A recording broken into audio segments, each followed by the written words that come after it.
Let's take a look now at the tail of the tape between the Brooklyn Nets and the Philadelphia 76ers since the trade deadline. We mentioned the 12-14 record for Brooklyn. The Sixers have gone 18-9. And three-point percentage, which needs to improve off of tonight. The Nets just 9 of 42 from downtown. It's just over 21%. But as a team since the deadline, shooting just over 36%. For more on the upcoming series, let's go back to Barclays Center now for some thoughts from Ian Eagle and Sarah Kustok.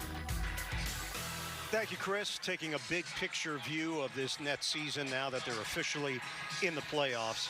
When the deals were made, Kyrie Irving, Kevin Durant, we had no idea how this team would react to it, how the new players would mesh in with the holdovers.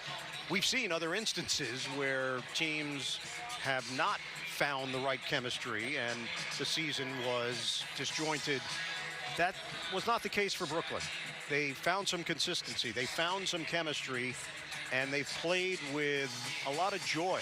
So they get to what is very close to the finish line with the 6th seed, maybe a sense of relief, but also a sense of hope for this being the start of something. I think, too, just not only has there been an impressive quickness in the acclimation to one another, but I also think just the unselfish nature of how these individuals are playing, the better understanding of their roles, how they fit within the context of the team. Jacques Vaughn and this coaching staff starting to figure out, okay, how do we want to use different players, the combinations that work well together, and you've seen them gel, and it's not always been perfect in certain times, in certain areas, but the optimism and the ceiling as you start to look at what they can do on the defensive end, how that translates into the offensive side of things, the way in which they share the basketball, the pace they want to play it, all those things get you excited about what the future could hold. And obviously a huge task as you come up against the Philadelphia 76ers team that not only has continuity, but they have star power, they have size, but I think overall for this group, they've got to feel really good about many of the challenges that they've faced, the resiliency they've shown, and how they've come together to this point. One of those storylines, there's a bunch of them with the Nets and Sixers. Mikal Bridges, Philadelphia native. Sixers passed on him when he came out of Villanova. His mom used to work for the 76ers.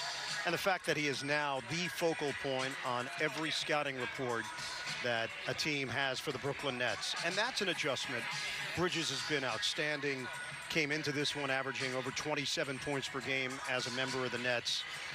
But the playoffs are a different animal, and you are judged in this league by what you do in the postseason. The thing to remember as well, it's not just about the added time that these teams will have scouting a group, but also the understanding of game by game, the adjustments that are made, the different defensive coverages you're going to see, and to not only look at how you're going to score against a team, but also combat what Philadelphia brings on the offensive side, because they are a juggernaut in particular with a lot of their players. And you mentioned the savviness, the postseason experience. And that's something, though, that for this group, despite having young players, Bridges having that type of experience of playing in the finals, Cam Johnson having played in the finals before, both Spencer Dinwiddie, Dorian Finney-Smith having played in the Western Conference finals, all of those things will come into play. But again, the different responsibility for each player in these positions is going to be something that's a taste of newness. And a taste of the postseason coming up on Sunday when the Nets take on the 76ers. How the two teams address it and approach it remains to be seen because they're both locked in. That will be the 3-6 matchup in the Eastern Conference. Official tonight. The Nets are in the playoffs for the 5th consecutive year.